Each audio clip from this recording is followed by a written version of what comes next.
चलिए, अब तक हम टैली में सीख चुके हैं how to create a company कैसे क्रिएट करनी है, कंपनी में लेजर्स किस तरीके से क्रिएट करने होते हैं, कंपनी को सेलेक्ट कैसे करना है, शट कैसे करना है, अगर किसी कंपनी के अंदर कोई चेंजेस करना है वो कैसे करना है। तो ये सब चीज़ें मैं बता चुका हूँ। आप लोगों ने अगर नहीं देखा तो प्रीवियस वीडियो में आप लोग देख सकते हैं। आज की इस क्लास के अंदर, इस वीडियो के अंदर हम लोग सीखेंगे कि ओपनिंग बैलेंस किस तरीके से क्रिएट करना होता है। ओपनिंग बैलेंस क्या होता है, फर्स्ट ऑफ ऑल आपको ये समझना होगा। ओपनिंग बैलेंस का मतलब होता है जब भी कोई फाइनेंशियल ईयर क्लोज होता है, क्लोजिंग होने के बाद जो बैलेंस बच जाता है ना, उसको एज अ ओपनिंग बैलेंस समझते हैं। हम एक काम करते हैं, आपको साथ साथ में क्लोजिंग बैलेंस ही बताता हूँ। क्लोजिंग बैलेंस क्या होता है, जैसे हम फाइनेंशियल ईयर में मेंटेन करते हैं, हमारा फाइनेंशियल ईयर एंड कब होता है, 31 मार्च। 31 मार्च तक का जो भी हमारा लेन देन पेंडिंग बचा होता है, या हमारे पास जो स्टॉक्स होता है, गुड्स होती हैं, चीज़ें होती हैं, वस्तुएं होती हैं, वो हमारा क्या कहलाता है, क्लोजिंग बैलेंस कहलाता है 31 मार्च को। ठीक है, 31 मार्च का जो भी हिसाब किताब पेंडिंग है, मान लीजिए मुझे रोहित से 10,000 लेने थे, दीपक से 50,000 पेंडिंग था, ठीक है, और इनका सप्लायर का 1 लाख पेंडिंग था देने का, अब ये सारा बैलेंस बचा हुआ है, तो ये मेरा क्या कहलाएगा, 31 मार्च को क्लोजिंग बैलेंस। वही 1 अप्रैल को बन जाएगा ओपनिंग बैलेंस। यानी देखा जाए दोनों सेम है, बस फर्क क्या है, 31 मार्च को हम उसको क्या बोलेंगे, क्लोजिंग बैलेंस, और जब हम उसको नई कंपनी में एंट्री करेंगे तब उसको क्या बोलोगे, opening balance. Clear, both are same, but बस डायरेक्शन का फर्क है। अगर हम 31 तारीख को देखेंगे तो क्लोजिंग बैलेंस बोलेंगे, ठीक है ना। तो होता क्या है, ये हमें हर साल एंट्री मेंटेन करनी पड़ती है। जैसे आप इस तरीके से एक थोड़ा सा आप समझ सकते हैं, मान लीजिए आप एक दुकान चला रहे हैं और आपने ना एक रजिस्टर मेंटेन किया है कि भैया कौन कौन बंदा हमसे कितना सामान लेके जा रहा है, किसका कितना उधार है, हमें आगे कितना पेमेंट करना है। अब रजिस्टर हमारा फुल हो गया, बट उसमें कुछ लोगों का पेंडिंग अभी बचा हुआ है। तो जब आप नया रजिस्टर लोगे तो क्या करोगे, उसके अंदर पुराना लिखोगे ना कि भाई पहले इन बंदों का ही पेंडिंग है, इन बंदों को हमें देना है, इतने सप्लायर को हमें देना है, इतने कस्टमर से हमें लेना है। नए रजिस्टर में तो रिकॉर्ड करोगे ना, ताकि वो नए तरीके से आपका मेंटेन हो। तो वैसे ही हम क्या करते हैं, जब भी टैली के अंदर नया फाइनेंशियल स्टार्ट करते हैं, क्योंकि हर साल हमें नया फाइनेंशियल स्टार्ट करना होता है ना, 1 अप्रैल से नया फाइनेंशियल स्टार्ट होता है, तब हमें पुराना जो क्लोजिंग बैलेंस होता है उसको रिकॉर्ड करना पड़ता है। ठीक है, कैसे करना है चलिए समझते हैं। इसका जो चार्ट है मैं डिस्क्रिप्शन बॉक्स में शेयर कर दूंगा, आप वहाँ से बना सकते हैं, देख सकते हैं। तो क्या करना है आपने यहाँ पे क्रिएट, सब फर्स्ट ऑफ ऑल आपने कंपनी ओपन करनी है। कंपनी ओपन करने के लिए क्या करना है, ऑल्ट के करेंगे और यहाँ से आप सेलेक्ट कंपनी पे आ जाएंगे जिसके अंदर आप ओपनिंग बैलेंस क्रिएट करना चाहते हैं। शॉर्टकट की क्या है, डायरेक्टली ऑल्ट F3। तो ऑल्ट F3 करेंगे तो भी हो जाएगा, या फिर ऑल्ट के करके सेलेक्ट पे जाएंगे तो भी ओपन हो जाएगा। तो ऑलरेडी मेरी कंपनी अभी ऑलरेडी ओपन है, ठीक है, तो आपको नहीं करना है, यहाँ पे ये रहा। अगर आपकी जिस कंपनी में आप करना चाहते हैं वो नहीं है तो उस तरीके से आप ओपन कर लेंगे, राइट। उसके बाद क्या करना है, आपने यहाँ ऊपर ऑप्शन क्रिएट के अंदर आना, दिस वन। तो क्रिएट की शॉर्टकट की होती है C, ध्यान रखना। जैसे क्या होता है, आप इसमें एक चीज़ देखिए, नोट कीजिए, जैसे अल्टर है, अल्टर का जो A है थोड़ा सा डिफरेंट कलर आ रहा है, चार्ट्स एंड अकाउंट्स का H डिफरेंट कलर का आ रहा है ना, वाउचर का V हल्का सा बोल्ड है, कलर ब्लू है, ठीक है। तो इसका मतलब क्या होगा, ये इनकी शॉर्टकट्स हैं, राइट। अगर मैं सीधा C प्रेस करूंगा तो पता है क्या ओपन होगा, क्रिएट ओपन होगा। मैं देखिए माउस कहीं और है मेरा, मैंने सीधा कीबोर्ड से C प्रेस किया है तो ऑटोमेटिकली क्रिएट वाला सेक्शन आ गया है। और यहाँ भी अगर आप देखें, अब इसमें लेजर की शॉर्टकट की है, फिर आपको यहाँ से आना पड़ेगा, एरो से इस पे आना है, तो लेजर जाना है, लेजर पे आ रहे हैं, तो मतलब शॉर्टकट्स हैं। बैक आने के लिए क्या करना होता है, स्केप करना होता है, ठीक है। तो चाहो तो आप यहाँ से कर्सर से ऊपर नीचे जाके एंटर कर सकते हैं, या डायरेक्टली क्या कर सकते हो, C प्रेस कर सकते हैं, C यानी कि क्रिएट, ओके। उसके बाद सेकेंड ऑप्शन है यहाँ पे लेजर क्रिएशन का, तो लेजर पे जाओगे, जैसे हमने लास्ट टाइम लेजर बनाए थे बैंक के, कस्टमर के, सप्लाई के, उसी तरीके से है, बट यहाँ पे हम बस ओपनिंग बैलेंस भी मेंटेन करेंगे, ठीक है। तो जैसा कि पहला हमारे पास यहाँ पे है इक्विटी, यानी कि हमारे बैलेंस शीट के अंदर दो साइड्स होता है, एक होता है लाइबिलिटी सेक्शन और दूसरा होता है एसेट सेक्शन। लाइबिलिटी मतलब है जो हमें पे करना है, चुकाना है, हमारा दायित्व देना है उसको, ठीक है। और एसेट्स का मतलब है वो हमारी संपत्ति है, हमारी इनकम है, हमारा सोर्स है, ठीक है। तो लाइबिलिटी में पहला हमारा आता है इक्विटी। अब जो मैंने बोल्ड कलर का लिखा हुआ है ना, बोल्ड कलर प्लस अंडरलाइन है, वो उसका ग्रुप आएगा।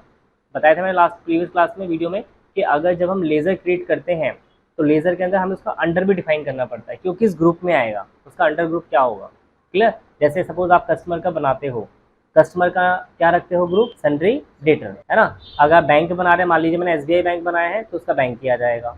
मैंने कोई सप्लायर बनाया है, ठीक है, तो उसका अंडर ग्रुप क्या जाएगा, सन्ड्री क्रेडिटर आ जाएगा, ये बताया था ना।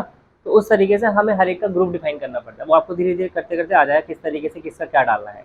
और अब जैसे हम नेक्स्ट में आते हैं इक्विटी। इक्विटी जो होता है ये एक तरह का शेयर्स होते हैं, ठीक है।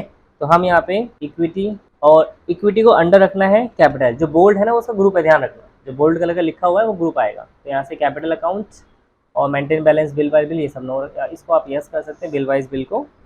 एंड बस बाकी तो सेट नहीं करना है। अब आपको यहाँ पे इक्विटी की डिटेल्स वगैरह डाल दो, जो भी इक्विटी है। इक्विटी मतलब होता है शेयर। जैसे मान लीजिए मेरी कंपनी है, मेरी कंपनी को कुछ फंड की रिक्वायरमेंट थी, तो हमने किसी से अपने शेयर सेल कर दिए, जी आप हमारा 10% शेयर ले लो। अब शेयर से फ़ायदा क्या होगा, हम उसे मैंने उसे 10 लाख रुपए ले लिए, 10% शेयर दे दिया।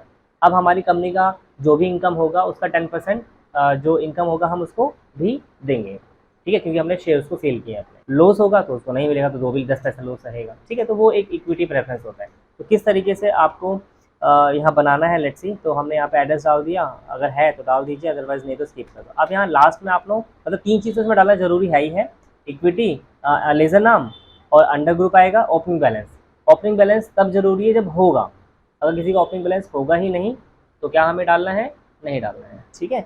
तो फिलहाल अभी हम ओपनिंग बैलेंस बना रहे हैं, तो इसका है 4 लाख रुपीज़ है इसका, यानी 4 लाख हमें ऐसे इक्विटी पे करना है।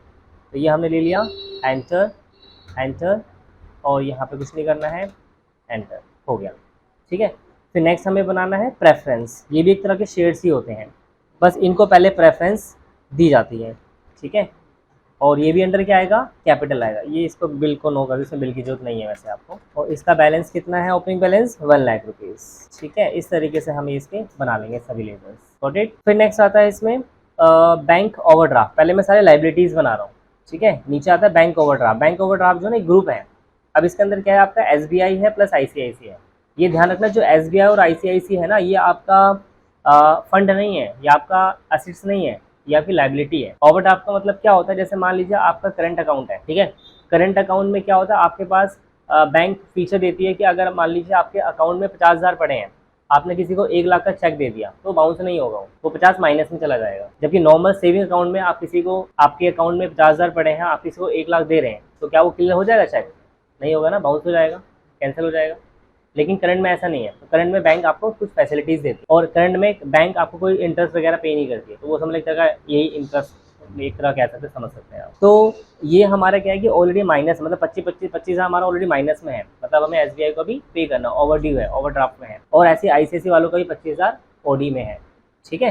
तो अब कैसे बनाएंगे इसको, देखिए इसका पहले आप चेक कर लो, बैंक ओवरड्राफ्ट शायद होगा इसमें, तो आप सीधा बना लो SBI और यहाँ लिख दो O/D, ताकि पता रहे कि ये जो है ना OD का है, यानी ओवरड्यू है, ठीक है, या ओवरड्राफ्ट कह सकते हैं। उसके बाद यहाँ पे क्या आ जाएगा, बैंक OD आ जाएगा, ठीक है, यानी वही ओवरड्राफ्ट या ओवरड्यू कह लो आप, ठीक है।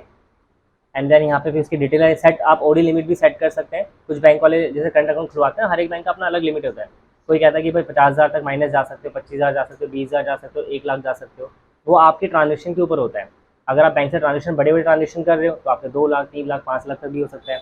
कम ट्रांजेक्शन कर रहे हैं तो 20,000, 50,000, 30,000 ऐसे होता है, और लिमिट डिपेंड करता है लिमिट के ऊपर, ठीक है। तो हम जैसे लिमिट सेट करते हैं कि 50,000 हमारा माइनस तक हो सकता है, यानी बैंक की फैसिलिटी दे रहा है आपको, -50 तक जा सकते हो, उससे ज़्यादा नहीं, क्योंकि उसे लिमिट सेट करना बहुत ज़रूरी है बैंक के लिए। ऐसे तो कोई कितना भी ट्रांजेक्शन कर लेगा और भाग जाएगा, ठीक है। तो वो नहीं, मतलब एक लिमिट सेट करते ही करते हैं, ठीक है, ताकि कोई कितना भी माइनस ना कर सके, एक लिमिट में कर सकते। तो यहाँ पे आपको बैंक अकाउंट डिटेल्स वगैरह जो है वो सब आपको यहाँ पे ऐड करना है, ठीक है।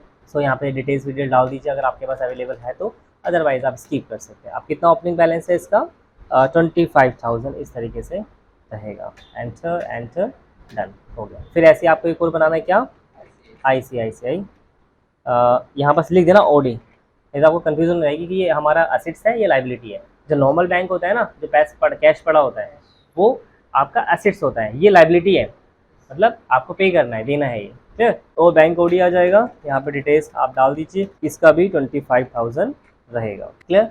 इस तरीके से अब आपने जो बना लिए आपको चेक करना है कहाँ बने हैं, तो इसकी ईट करके बैक आइएगा, ठीक है। और यहाँ पे सेकंड ऑप्शन अल्टर पे आना है, कहाँ, लेज़र पे आना है। तो आप देख सकते हैं मैंने बताया था 2 बाय डिफॉल्ट बने हुए आते हैं, क्या क्या, कैश का और PL यानी प्रॉफिट एंड लॉस का। अभी हमने बनाया एक तो इक्विटी का बनाया है, ICICI बनाया है, प्रेफरेंस बनाया है, SBI बनाया है, 4 लेज़र बना है।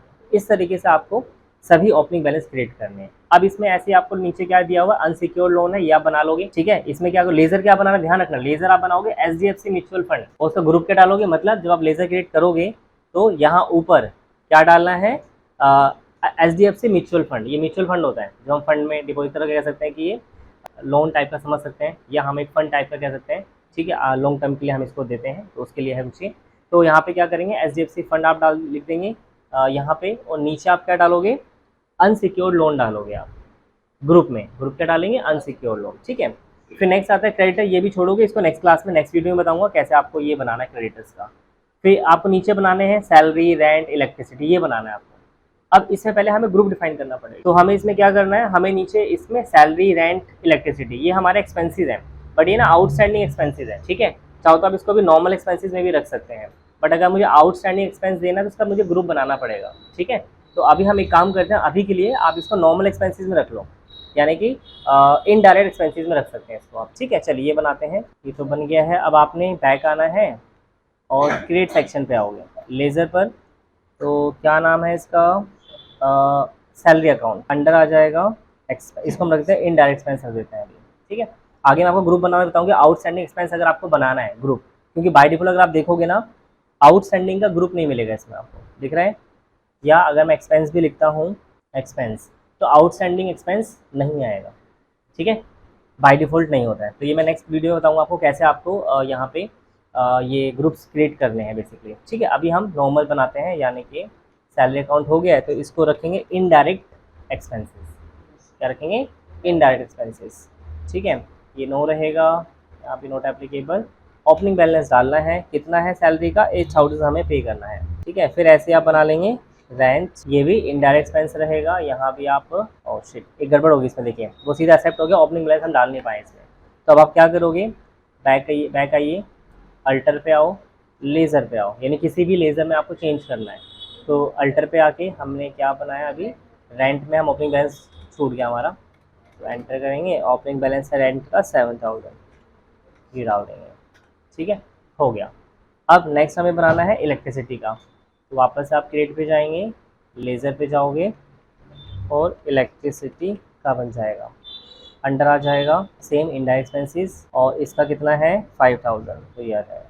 इस तरीके से ये अब आपके लाइबिलिटीज़ ऑलमोस्ट बन चुके हैं, ठीक है। डेटर क्रिएटर का है वो नेक्स्ट वीडियो में समझेंगे। अब नेक्स्ट आता है फिक्स एसेट्स, जैसे फिक्स एसेट्स का बनाना है हमें, तो फिक्स एसेट्स तो ग्रुप हो गया, लेज़र क्या बनेंगे, land, building, computer, plant and machinery, ठीक है। तो अब इसके लिए क्या करना है आपको, लैंड एंड बिल्डिंग का ले लिया, ये हमारे लिए क्या है, फिक्स एसेट्स है, तो यहाँ पे आप ले लो फिक्स एसेट्स, नो रहेगा, कितना है 1,75,000, ठीक है। फिर नेक्स्ट है कंप्यूटर, फिक्स एसेट्स, और ओपनिंग बैलेंस कितना है 80,000, ठीक है। फिर नेक्स्ट है प्लांट एंड मशीनरी, ये भी फिक्स एसेट्स आएगा, ठीक है। ग्रुप ऊपर लिखा हुआ है, जो ऊपर बोल्ड वाला वही ग्रुप डालना है आपने, अलग से कुछ नहीं डालना है। बैलेंस कितना है फिर इसका भी 1,75,000 रहेगा, ठीक है। तो इस तरीके से आपने सभी लेजर्स क्रिएट करने हैं। अब नेक्स्ट क्या रहेगा, इन्वेस्टमेंट रहेगा, तो इन्वेस्टमेंट में आप क्या करेंगे, NSC बनाएंगे, अंडर ग्रुप क्या आ जाएगा, इन्वेस्टमेंट आ जाएगा।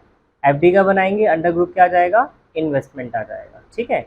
फिर अब नीचे हमारा जो HDFC ये बैंक बैलेंस है, ये हमारा एसेट्स है, यानी ये जो है ना पैसा पड़ा हुआ है, जैसे HDFC में 95,000 है, SBI में 5,000 है, ये मतलब हमारे पास अभी रिसेंटली है एसेट्स, ठीक है, ये वैल्यू हमारे पास करंट में है। और जो इधर था SBI ICICI में ओवरड्राफ्ट वाला, वो हमें पे करना था, यानी वो हमें ऑलरेडी देना है, यानी एक्सपेंस है हमारा, ठीक है। तो HDFC का आप लेजर बनाएंगे और अंडर क्या रखेंगे, बैंक बैलेंस रखेंगे या बैंक रख लेंगे, और बैलेंस ओपनिंग बैलेंस डाल देंगे। फिर ऐसे ही SBI का बनाओगे 5,000 डाल दोगे, ठीक है। क्रेडिटर का छोड़ देंगे, ये मैं नेक्स्ट वीडियो में नेक्स्ट क्लास में बताऊंगा आपको। फिर कैश का हमें कैश भी दिखाना है कि भैया कैश मेरे पास 49,500 अभी है राइट नाउ, ठीक है।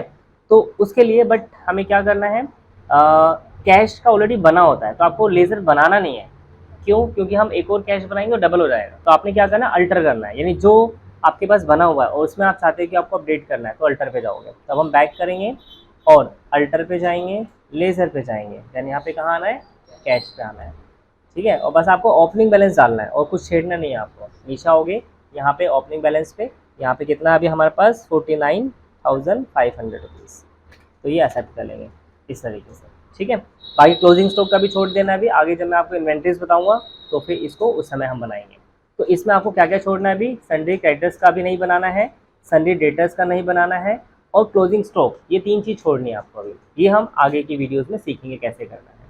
स्टिल नाउ बाकी सारे आपको क्रिएट करने हैं, ठीक है। चलिए, तो इतना आप लोग प्रैक्टिस कीजिएगा, बाकी मिलते हैं नेक्स्ट क्लास में।